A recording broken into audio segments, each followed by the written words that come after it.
nareo anieny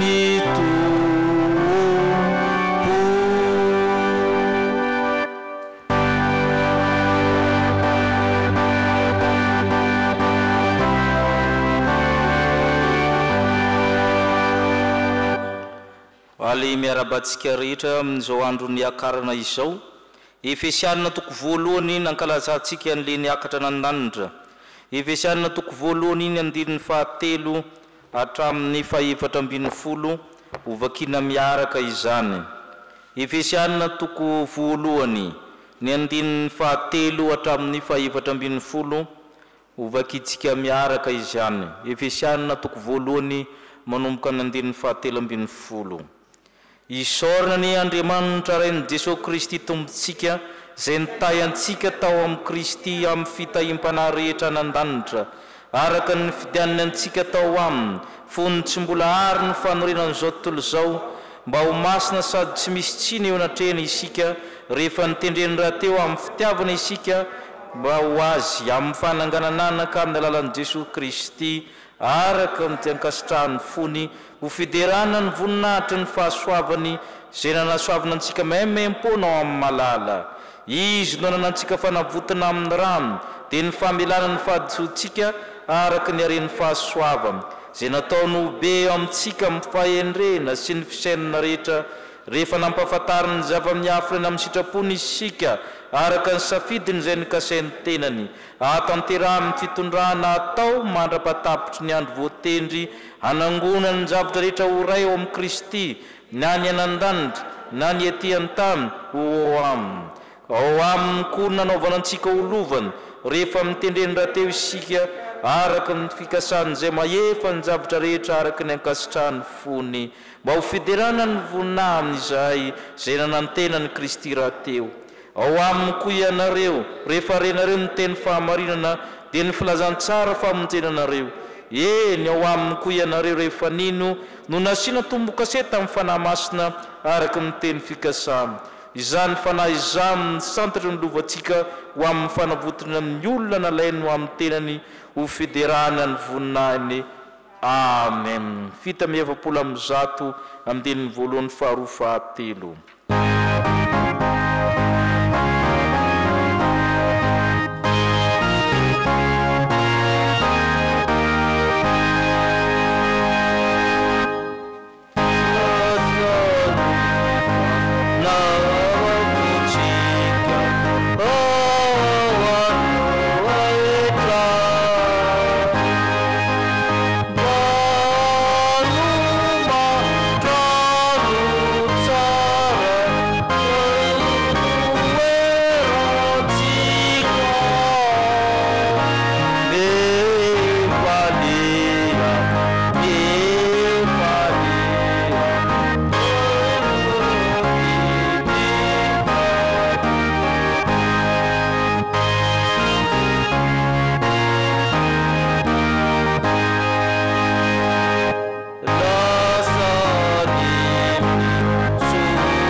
Isika Isaorana ny Andriamanitra ray ny Jesosy Kristy tomponay, zay mitahy anay amin'ny fitahim-panahy rehetra, zay nifidy anay amin'ny Kristy ka nanjary miara-mandova amin'ny Kristy izahay. Isaorana ny fanahy masina zay nanangona anay ho zanak'Andriamanitra tao amin'ny Kristy Jesosy.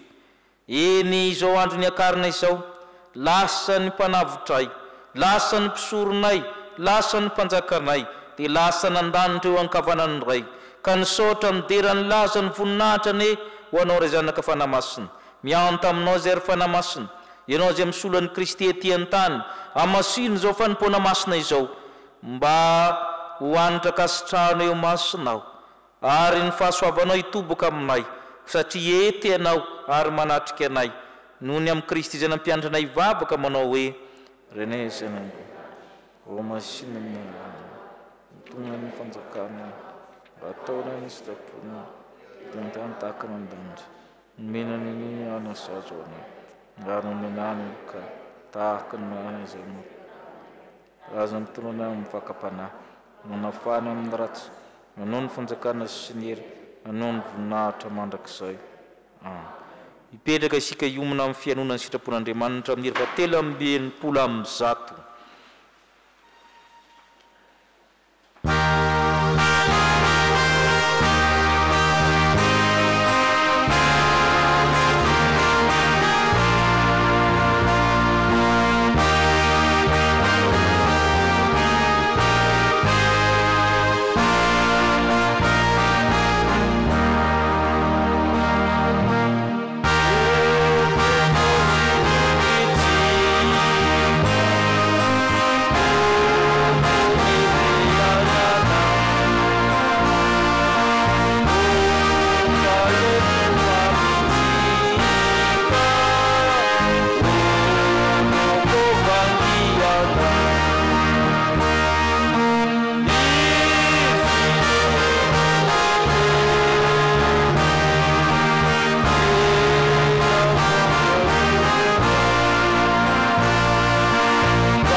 Amaky sy ny teny soratra masina sika riavana.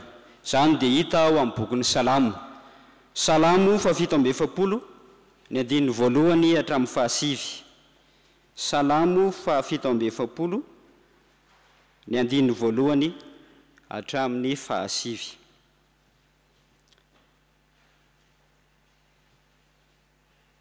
Amin'ny anaran'i Jesosy, ho an'ny mpivety hira nataon'ny Koraita salamo. Mity hafa tanana ary firene rehetra, miobio an'Andriamanitra, fa Jehovah no avo indrindra ka tokony atahorana. Mpanjaka lehibe ambonin'ny tany rehetra izy. Mandresy firenena maro izy ho ambanintsika, ary firenena samihafa ho ambanin'ny tongotsika. Mifidy ny lovantsika ho atsika izy, dia ny voninahitry Jakoba izay tiny. Efa niakatra tamin'ny fiobian'Andriamanitra, Jehovah niakatra tamin'ny fitsofana ny anjomara. Makalaza an'Andriamanitra, eny makalaza ny mpanjakatsika, eny makalaza.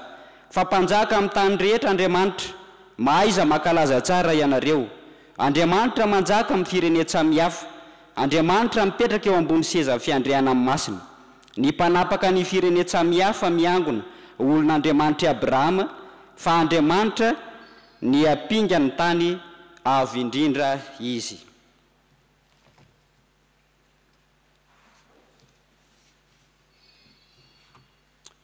toy izy atsika epistily ho an'ny Hebreo. Hebreo toko 10 ny 1:10 ka hatramin'ny 9:20. Hebreo toko 10 ny 1:10 ka hatramin'ny 9:20. Ary ny mpisorona rehetra dia mitsangana isan'andro manao fanompoam-pivavahana sy manatitra ireny fanatitra ireny ihany matetika izay tsy mahaisotra ny ota. Fa izy kosa rehefa nanao fanatitra iray monja ho mandrakizay no ny ota dia efa mipetraka eo an-tananankavanan'Andriamanitra ka hatramin'izao dia miandry izy mandra-panao ny fahavalony ho fitoeran-tongony. Fa ny fanatitra iray ihany no efa nahatanterahany ho mandrakizay izay olona masinina. Ary ny fanahy masina koa manambara izany amintsika fa rehefa voalazany hoe izao no fanekena atao aminy rehefa afaka izany andro izany hoy Jehovah, ataoko ao am-pony ny lalako sady hosoratako ao an-tsainy, dia hoy koa izy ny fahotany sy ny elony tsy ho tsarovako intsony. Ary rehefa misy famelana ireo dia tsy misy fanatitra noho ny ota intsony. Aoka hitsangana ny fiangonana amarana ny famakina ny teny soratra masina isika. Filazany tsara araka amin'ny Jaona toko 9 ny 15 ka hatramin'ny 12. Jaona toko 9 ny 15 ka hatramin'ny 12.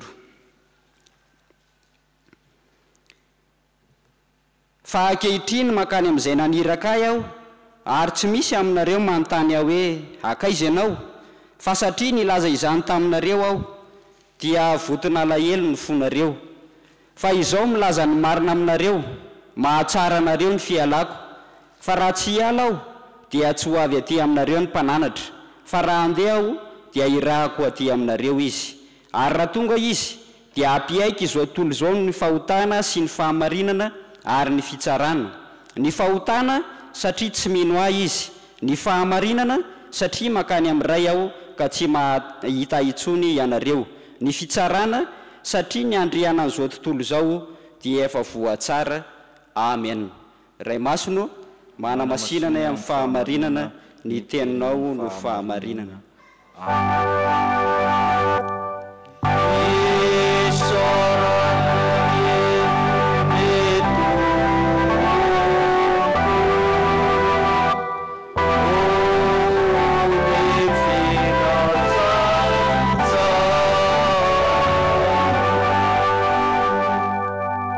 Ivavaka sika.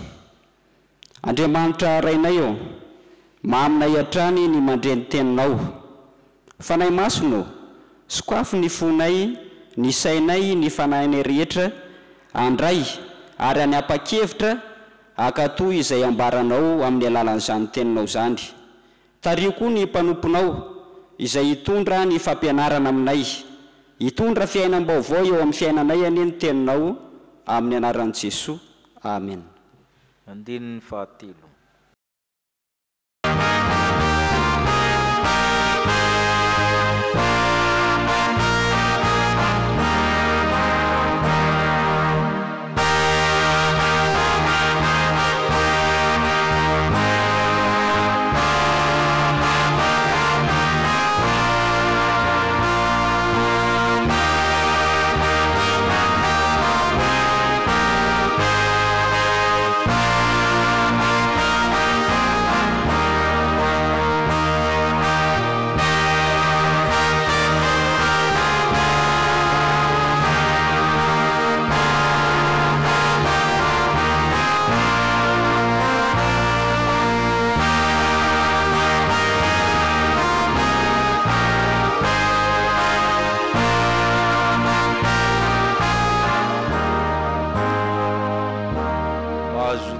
Ianareo ho aminareo izay malalan'Andriamanitra sady voantsy no masina ho aminareo ny fahasoavana ambany fiadanana avy amin'Andriamanitra raintsika sy Jesosy Kristy Tompo. Hebreo toko 10. Ny mpanoratra ny Hebreo dia tsy fantatra tamin'ny andro nanangonana ny kanona na ny testamenta vaovao. Fa izy anefa dia tsy nianana olana tamin'ny fifidianana mba hiditra anatin'ny testamenta vaovao satria ny votoatiny mampatanjaka azy. Ny votoatiny epistily ho an'ny Hebreo zany dia anisan'ny tsara indrindra, ka na dia tsy fantatra raha hoe apôstôly izy nanoratra azy na mpianatra izy tsy ampanina ny fiangonana no nampiditra azy ho isan'ny testamenta vaovao. Zay mampiavaka ny Hebreo zay. Na dia tsy fantatra nanoratra azy dia nampidirina izy ary tsy nanana olana mihitsy. Mampiavaka ny epistily ny Hebreo dia izy matanjaka amin'ny fanambarana ny Kristy, fanazavana hoe izy moa Kristy, ampitahiny amin'ny anjely, ampitahiny amin'ny Mosesy, ampitahiny amin'ny Melkizedeka, ampitahiny amin'ny ansokajin'olona maromaro Jesosy dia asongadiny hoe izy tsara moa Jesosy. Eto amin'ity toko 10 ity izy ny milaza fa ny fahataterahany asan'ny Jesosy, milaza koa ny fiakarany anan-danitra. Izay no raisitsika amin'ity toko 10 ity, ka nakatsika lo hevitra androany efa hitentsika lasany hoe Jesosy Kristy niakatra anan-danitra. Ndeha vakitsika ny Hebreo toko 10 ny 220. Hebreo toko 10 220 vakitsika. Fa izy kosa rehefa nanao fanatitra ray monja mandrakizay no niota dia efa nipetraka eo an-tanana ankavanana. Izy kosa ozy izy rehefa nanao fanatitra iray monja mandrakizay no niota dia efa nipetraka izy an-tanana ankavanan'Andriamanitra. Izay le Jesosy Kristy niakatra any an-danitra. Zavatra roa ihany singa amintsika na maro ny zavatra azo resahana dia ny mampisorona azy sy ny mampanjaka azy. Ny mampisorona azy miresaka fanatitra isika resaka sorona. Izy ozy izy rehefa nanao fanatitra iray monja amin'ny 120 milaza ny Hebreo hoe ny epistily ny Hebreo hoe ny mpisorona rehetra, le mpisorona tsotra zany olombelona mitsangana manao fanatitra isan'andro, saika isan'andro. Satria izy manao fanatitra, rehefa manao fanatitra manko ny mpisorona ny anao aloha alanao le fahotanao. Manao fanatitra izy ho amin'ny tenany aloha zay vao afaka manao servisy ao anatin'ny tempoly. Ny anazy aloha esorona. Dia aveo amin'izay izy mikarakara ny an'ny olona, manao fanatitra no ny ota ho amin'ny olona izy. Ary zay le tenen'ny Hebreo, mpanoratra ny Hebreo hoe ny mpisorona tsotra dia isaky manao matetika fanatitra ary tsy afaka koa le fahotana fa ny eo miala dia eo misosoka, miala misosoka averimberina le fanatitra. Fa na ny Jesosy izy firy le fanatitra ozy izy ray ihany ozy izy dia ampy. Zay no mampisorona azy. Sady izy le mpisorona no izy koa le inona moa le sorona le fanatitra. Sady izy le mpisorona izy koa le fanatitra. Ary zay mahafa azy. Tsy misy afaka manao fisoronana eo alohany, tsy misy mahasolo azy amin'ny fisoronana, satria izy tsy manao fanatitra ny lalànany fahotana, satria izy tsy nanota. Nefa koa tsy misy biby azo entiny, satria ny biby rehetra dia maloto avokoa amin'ny Jesosy Kristy, na ombala, vatotr'ombala, na ondry, na osy, fa mitenany mihitsy ary tsy olombelona koa, tsy Petera na i John na ny mpanoratra ny Hebreo no ateriny eo, fa mbola tsy mety koa. Fa ny fanatitra masina indrindra dia izy tompony. Izy le mpisorona, izy koa le fanatitra na sorona. Ary ny azy ozy izy indray mandeha ihany, indray mandeha ihany. Ary zay mampahery n'ity mampatanjaka ty epistily ho an'ny Hebreo ty tena mazava be ny azy. Ary izy rehefa manao fanatitra tsy ho amin'ny tenany fa ho an'ny hafa. Tsy tahaka le mpisorona manatitra amin'ny tenany aloha izy vao manao ny an'ny hafa, fa ho an'ny hafa avokoa nanaovana an'izany. Ary zay zany le mahafa azy. Izy manao amin'ny tenany, tsy manao amin'ny tenany fa manao ny an'ny hafa. Ary zay zany mahatonga azy hoe fanatitra mandrakizay ozy izy zay koa, tsy matetetika verimberina fa mandrakizay zany hoe maharitra. Na firy ny olona anaovan'ny fisoronana iny fanatitra ray ihany ho andrakoto, ho andrabe, mandra-patapitry ny taranaka mifandimby. Zay mahafan'ny Kristy riaba. Fa tsy hoe araka ny resahany sasany anganongany bazaha efa tokony avadika mpiry any akaikin'ny Jerosalema any ozy ny sasany. Tsy izay mihitsy. Fa ny fanatitra taony dia manan-kery mandrakizay amin'ny olona rehetra. Ary zay ny mampisorona azy. Izy koa dia mpisorona mampanao fanekena amin'Andriamanitra sy ny olona. Vakitsika amin'ny 2:20. izao ny fanekena ataoko aminy rehefa afaka zanandro zany ho Jehova ataoko ao ampon'ny lalako ary soratako ao an-tsaina. Ny asan'ny mpisorona koa manomboka tamin'ny Mosesy Arona dia mampanao fanekena amin'ny olona. Ity ny rano fanekena rehefa isan-taona zany amin'ny taon'ny Jobily zany a fafazana rano sy rano vahoaka dia manao fanekena amin'Andriamanitra. Verimberina amin'ny testamenta taloha hoe fanekena zany avianao fanekena. Ka i Jesosy koa dia mampanao fanekena tahaka ny testamenta taloha. Fa ny anazy dia fanekena amin'ny alalan'ny fanahy masina. Ka tsy manao zavatra hita maso fa ny rany no nalatsana mba hanaovana fanekena. Ary zay le sakrameta zay ahoana ozy ny sakrameta ity ny rano fanekena vaovao zay nalatsaka ho an'ny rehetra mba ho famelan-keloka tsy ho tsarovana kory ny fahadisolo. Ary zay no fanekena ataony le mpisorona amintsika sy Andriamanitra rainy. Zay mampisorona azy zay amintsika sy Andriamanitra rainy. Zay le mampisorona azy zay ny miakatra nan-danitra ary tsy vita izany fa mbola tohizana nan-danitra ny faneleny lanana amin'ny olona sy Andriamanitra. Mbola manohy manao an'izany izy. Zay mampisorona azy zay. Jesosy niakatra nan-danitra amin'ny mampisorona azy. Ny faharoa dia izao Jesosy niakatra nan-danitra amin'ny mampanjaka azy. Amin'ny mampanjaka azy. Rehefa nanao fanatitra iray monja mandrakizay ny ota izy dia nankaiza moa izy teo? Nipetraka eo ankavanan'Andriamanitra. Toeran'le mpanjaka eo ankavanan'Andriamanitra. Toerana ambony indrindra niraisina ao an-danitra mba amin'ny anaran'i Jesosy nandoa aleny lohalika rehetra na ny anan-danitra na ny ety ambony tany ny any ambanin'ny tany. Tsy misy mahazo ireo toerana ankavanana io na ny anjely azy. Ary toerana ankavanana io tsy ritin'ny Satana tamin'ny fotoan'androny ka nampiongana azy tanan-danitra. Jesosy Kristy zany mitohy mandresy ny fahavalona amin'ny ny 7:70 vakitsika. Ka hatramin'izao dia miandry izy mandra-panao ny fahavalony fitoeran-tonga. Miandry eo izy nizynitsa fahavalony dia tsy maintsy ao ambanin'ny fitoeran-tongony. Ao ambanin'ny fitoeran-tongony. Izany fahavalony zany. Ary io riavana dia ny mahany Kristy an'i Kristy io a le olona manenjika an'i Kristy tsy hoe anan-danitra ihany vao tao ambanin'i Kristy. Fa ety an-tany dia hita. Le olona mpanaratsyn'Andriamanitra reny manko riavana faran'izay mirere. Fa rehefa voakapoka izy misitrika mangingina ao.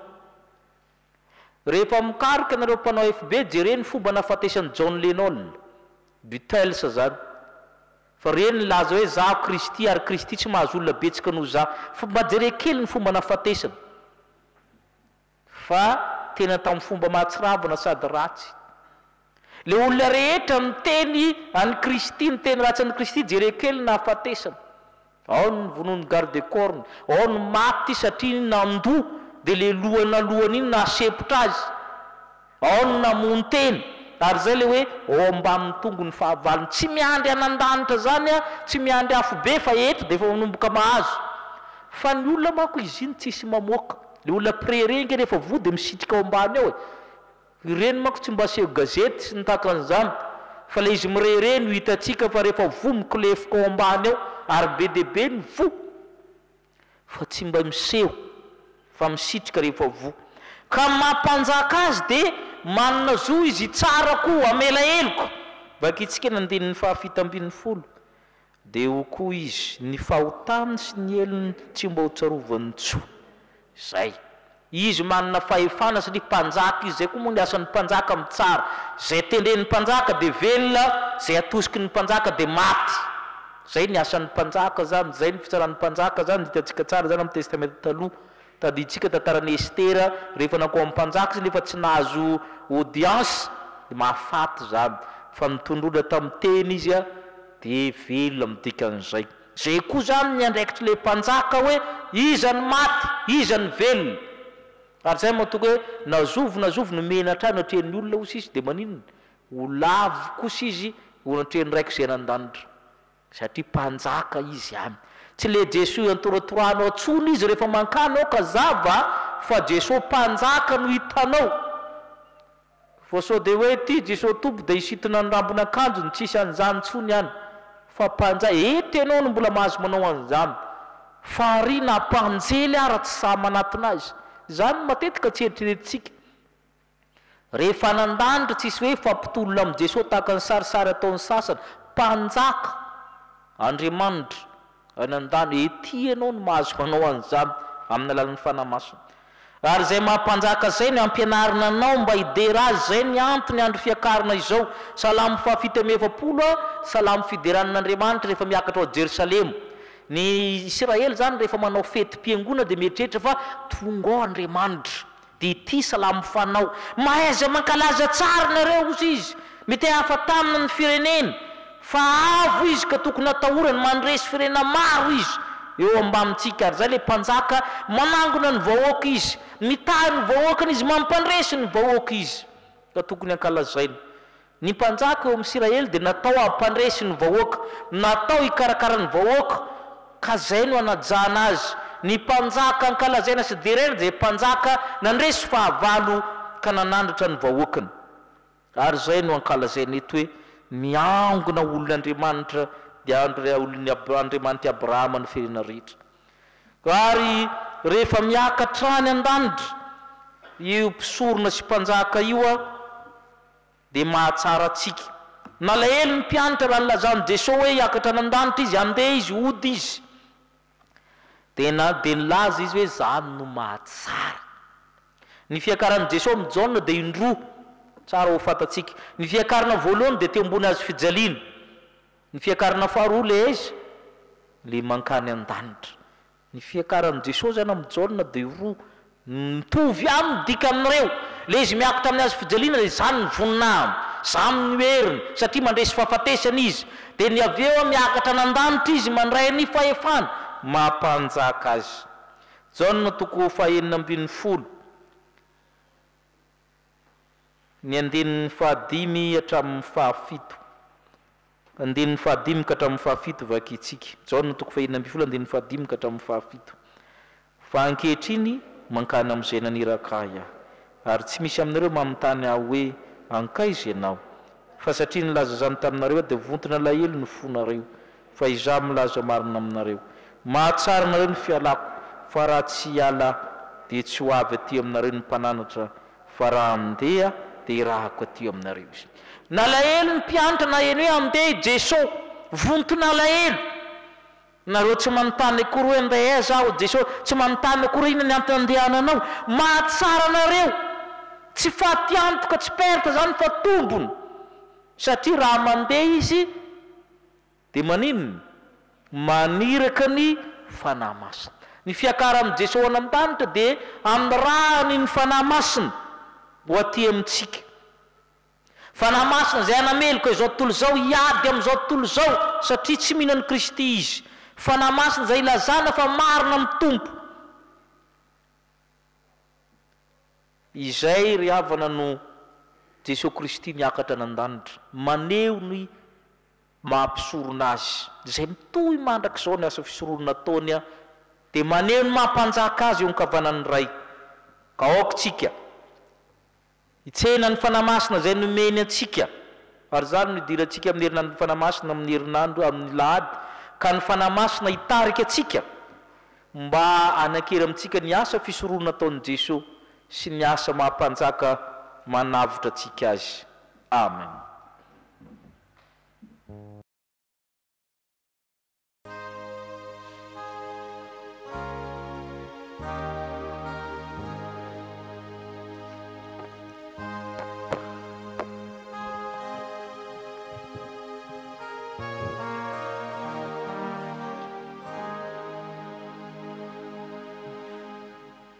tsy nahatanteraka izany sitrapon'Andriamanitra izany tsika ry havana ko andeha hifona eo anatrehany ary iombona amin'izao tonom-bavaka izao tompo tsy to Andriamanitra eo anao irery ny fahamarinana ao aminao koa anefa no misy ny rariny ho anay fa izahay dia mpanota fantatray ny fahalemenay rehefa anandreny sitraponao izahay tsy nino ny fiakaranao any an-danitra izahay ary ataonay tsinotsinona ny mampisorona anao ary matetika izay no tsy manaja ny mahampanjakanao.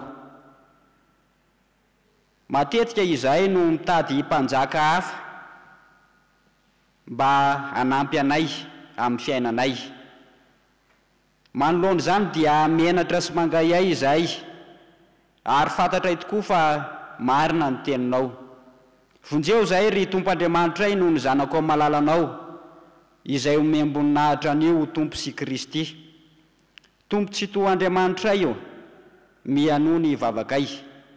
Ry Kristy mpanjakanay io, mamindrafo aminay. Ry fanahin'ny Ray sy ny Zanaka mandrakizay io, vonjeo izay.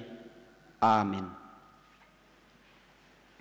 Fito amby telopolo sy efajato ny andininy voalohany sy faharoa.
Antsika zay mibebaka marina tokoa dia mitsangana indray ny teny somafaly fa mafany fahotanao ny Tompo. Hoe ny Tompo, izao no voasoratra fa Kristy hiaritra ka hitsangana maty amin'ny andro fahatelo, ary mba hotoriana amin'ny anarany fibebahana sy famelan-keloka amin'ny firenena rehetra. Ary indro za mampitondra anareo ny teny fikasanana ray koa anareo, mitoery eto an-tanàna mandra-panamfinanareo hery avy amin'ny avo. Ary Jesosy Tompo dia nitondra azy tany Betania, dia iny nitsodrano azy. Noho izany ary havana dia voavela sy voafafako ny fahotanareo, ny amin'ny anaran'ny Kristy Tompo, kosa mia mideran'ny Tompo ianareo. Sambatra ny olona zay voavela amin'ny heriny, sy voasarina ny fahotana. Sambatra ny olona zay tsy hain'i Jehovah eloka, ary tsy misy fitaka ny fanahiny. Amen. Anao ny dera andininy voalohany.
iombona mivavaka fangatahany sika riavana. Misaotranao zay ry Kristy mpanjakanay izay mipetraka eo akavanany ray, fa afaka ny aino ny teny fiainana izay natolotra ao anay. Ankehitriny ry Jesosy Kristy niakatra any an-danitra, manavao ny fanoloran-tenanay izahay. Vonona anaiky ny mampisorona anao, ilay nanolotra ny tenanao ho fanatitra indray mandeha monja teo amin'ny azy fijaliana. Vonona izahay akalazanao ioby anao amin'ny mahampanjakanao. Toano amin'ny herin'ny fahasoavanao sy ny fanahinao masina izahay, ivelomanay sy ijoronay ho vavolombelona eo amin'ny fiarahamonina misy anay. Noho ny ady atrehanay eto amin'ny firenena, dia maro ny manana olana eo amin'ny fiainam-pianakaviana, eo amin'ny tokantrano, amin'ny lafiny arakasa, ny tsy fisina, ny tsy fahampiana, ny trosa maro samihafa. Andriamanitra miasa ianao ary ny zavatra rehetra dia hainao atao avokoa. Koa matoky izay fa hanome vahaolana amin'ny fanandrifiny tsirairay avy ianao. Hoentinay ambavaka ireo namanay tsy afaka niara-ny ombavaka taminay tamin'ity anio ity, noho ny antony maro samihafa. Ny fanahinao masina ne ampitodika azy ireny ka atsiaro anao hatrany naizanaiza toerana misy azy. Mitondram-bavaka izay ho andreo namanay marobe tsy salama, manaraka fitsaboana any amin'ny hopitaly, any atokantrano, ao ihany koa ireo manatrika anay eto. Efa nitondra ny aretinay ianao ary nidia kapoka taminao no nahasitranana anay.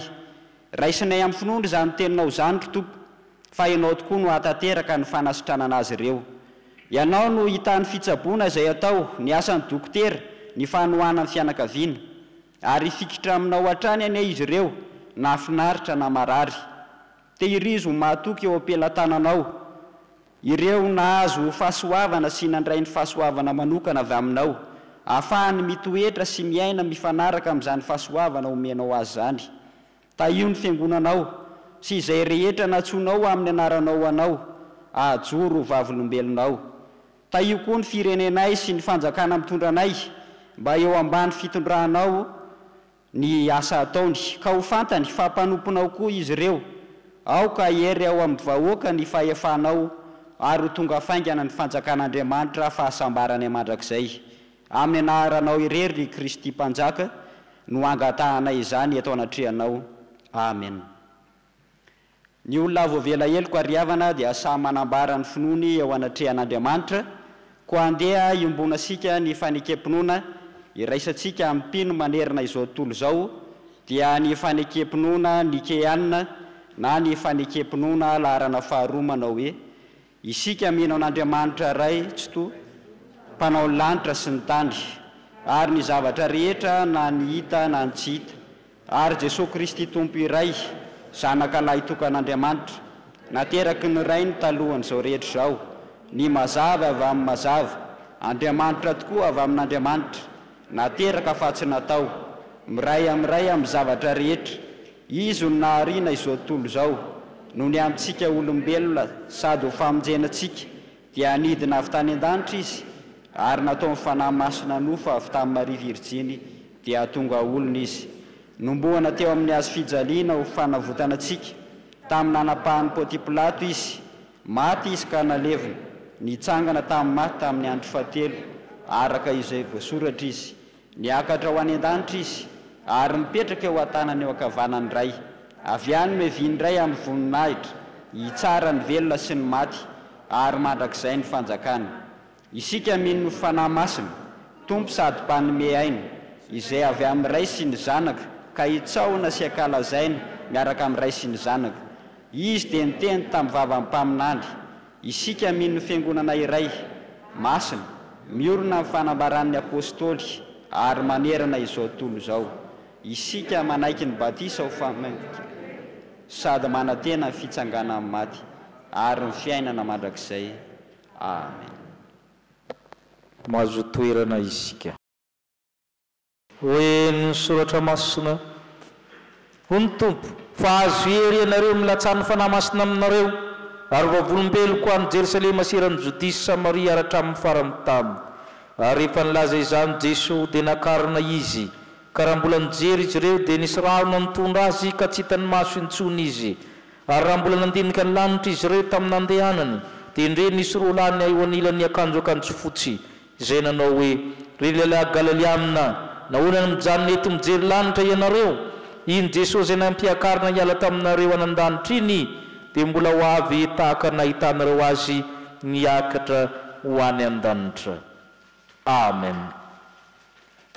Ry havana izao fanasana masina izao dia najanony ny tompo antsika mba ho sakafo ny fanjakan'ny lanitra sakramenta masina iombonana ho aminy na dia ho an-danitra ary izy ko asan-drato amin'ny tompo ny fonareo fantatra efa tompony tompo sy mpanjakan'ny mpanjaka ianao Kristy mpisorona be anan-danitra mpanjaka ny mpanjaka manana ny fahefana rehetra anan-danitra izay ty amboniny tany feny fankalazana anao isan'andro isan'andro ireo akerobima sy ny serafima rakotry ny ela ny anjely tsy omby amin'ny alina ireo olombo avitra efa tonga naminao ko mianto izay mba te hideran'le mpanjaka le mpanavitra tahaka ny mpanao salamo ka mba torohevitra zay rehefa namasina mba hira anao hoe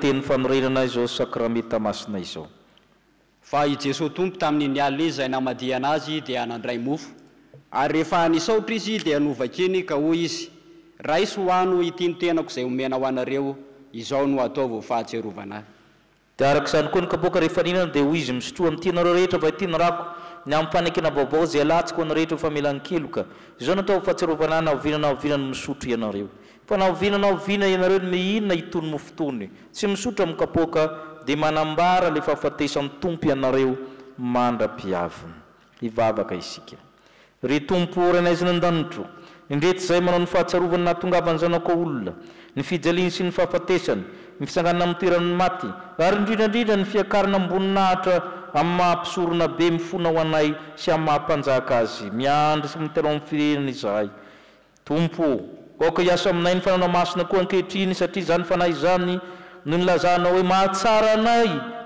anay tokoa ny fialanao tetỳ amin'ny tany fa naniraka ny mpananitra ianao ko mianto aminao zay ry mpananatra amasino mofo mba hanambara amin'ny tenan'i Kristy amasino torak'izay amin'ny divay mba hanambara ny rany Kristy fa nao Andriamanitra kosa tanteraka amin'ny teniny zanako malalanao satria amin'ny alalan'i Kristy sy miaraka amin'ny Kristy ary aminao Andriamanitra rehetra tokoa mba mifiraisina amin'ny fanamasina ny laza sy ny voninahitra rehetra mandrakizay amen. Ny mofo izay vakitsika dia afiraisana amin'ny tenan Jesosy Kristy tompontsika izay novakina ho atsika satria iray ihany ny mofo isika koa dia tena iray ihany isika na dia maro aza fa isika rehetra dia samy mandray amin'izany mofo iray izany avokoa. Ny kapoakan'ny fisaorana izay isaorantsika moa tsy firaisina amin'ny rano fanekena va izany ny rano fanekena vaovao izay nalatsy no antsika ho famelan-keloka amen. Mankalazana Andriamanitra mankalazana mpanjakatsika ndeha fefivoatra avoko izao ny zavatra rehetra amen. Mipetraka isika nira fahazato no raintsika ampizaran'ny mofo sy ny kapoaka.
zany kazarao mpianakavin'ny finoana.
sangana isika niritena oky isika iombona amin'ny vavaka fiombonana manao hoe tompo tsy miendrika natao hoe zanakao tompo tsy miendrika nidiranao ambany tafitranoko aho tompo tsy miendrika nitsimina zay sombitsomboly latsaka avy amin'ny latabatra ao akory aho kanefa ho ianao hoe izay manatona dia tsy mba ho lavitra mihitsy eto no anoloranao anay mofonaina rano velona andininy fahatelo amin'ny raiky amroapolo amin'ny eninjato.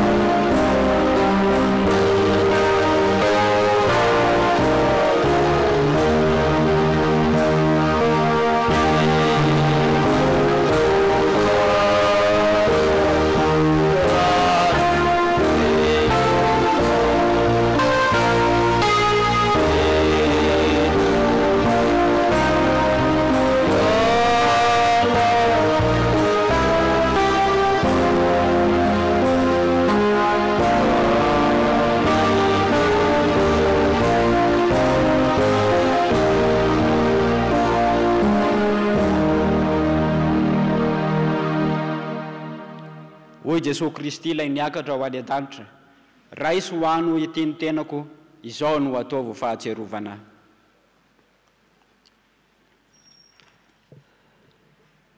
Raiso ny tenako ny teninao ary ny rako fiainana.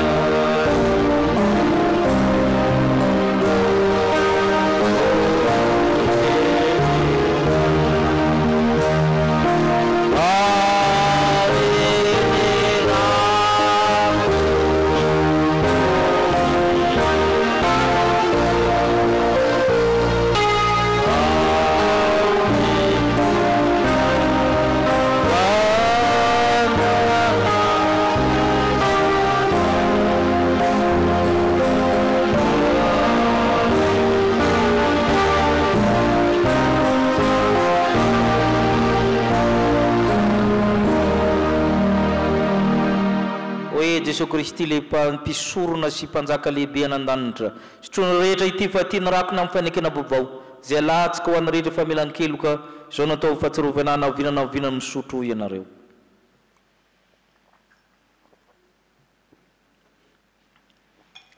Nisaotranao zay Andriamanitra fa efa nandray arak'izay mety izao sakramety masina izao.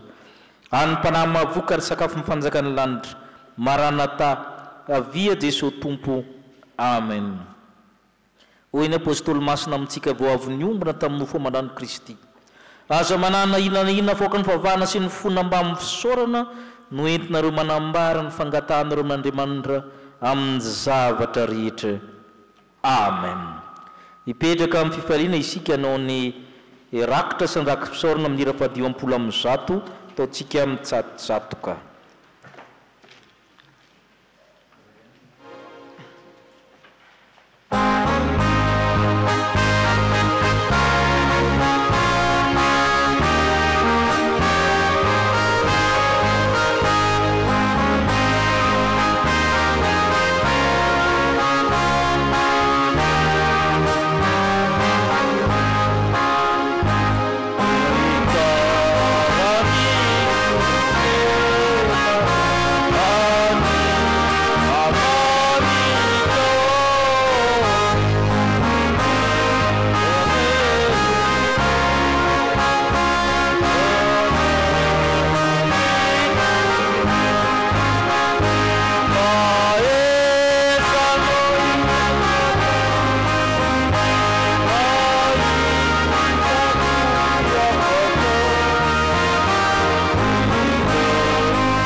mipetraka ianareo.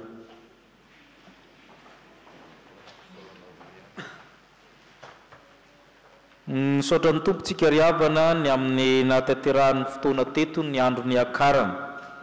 Misaotra ny tompontsika navitrika vao maraina ny amin'izany. Indrindra fa ny fikambanana katekômena. Androany dia tapakandro maraina ho an'ny katekômena. Mankao miakany izy ireo rehefa mirava, manao vondrom-bavaka, manao serasera ary mivory mandinika ny fiainam-panahiny sy ny fiainam-pikambanana. Hiditra amin'ny herinandro ny fanamasintsika amin'ny alahady ho avy zao misy boky kely zany hoe zana ho atota zany misy fampimoavana mitovy atao anatokantrano. Efa anatin'le boky kely zany liturjia zany dia iny zany no arahany ao anaty tokantrano dia mifandimby mitarika fotoana aminy. Zay manao amin'ny FB moa zany dia efa manaraka ny fandarana rahateo fa zay tsy manao FB zany dia misy boky kely izana voaka tokony ho vita amin'ny alahady io ho alefa mitandrina amin'ny borony fiangonana Rahariva dia izana tota zany ny borony mafantatra hoe tokony firy no atota mba moraisiny izay ohatrany boky kely fanaontsika amin'ny herinandro masina mipasika iny dia afaka mandrotsaka fanomezana zay andrain'le boky kely tady tsara fa lesona valina ao anatin'io ary sarobidy be satria lesona teolojika mihitsy no anatin'izy io fa ho atota boky kely zany izy arakaraka naovany bro azy eo mety ho 8 pejy na 4 pejy arakaraka ny abeny zany. Mitohy amin'ny fiainam-piangonana isika dia misy reto avantsika eto manao raka fisaorana fa miain'ny malahelo Jehova ary ny olony mifatotra tsy mba hamavony. Ny fahasoavan'Andriamanitra dia misaotra azy izay dimy mianaka noho ny amin'ny fahasoavan'Andriamanitra feno 8 taona zany nipetrahany nahatongavana reto amin'ny fiangonana sy nanaovana asa fanompoana na io ny zavatra maro mifamafao dia manonona raka fisaorana izy ireo fanohizana ny asan'ny fiangonana.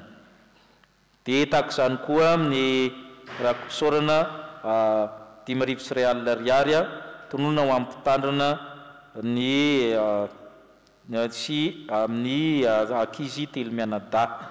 Dia ao koa ny raka fisaorana ariary tonona ho ampitandrana koa misaotra ny tompo sy ny mpianakavy ny finoana tsy ankanavaka izy ireo. Marina izao fotoana izao risika riavana hitsangantsika anao nira fanampiny 720 dia atolotra ny tsodrano.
tahanareo ny tompo amin'izao tsodrano zao ny fahasoavany Jesu Kristy ny fitiavan'Andriamanitra ray fampiresina ny fanahy masinay tantana anareo naiza le ianareo ka hoarovana avokoa ny ainareo ny fanananareo ny teninareo tsy hanantsiny amin'ny fiavian'i Kristy tompontsika amen ipetraka ianareo ho an'Andriamanitra reneny voninahitra amin'ny anaran'ny Ray sy ny Zanaka ary ny fanahy masina dia mba kopakopary olona orinanao rehetra reo dia mivoaka amin'ny varavarana amin'ny sisiny avy aty anoloana isika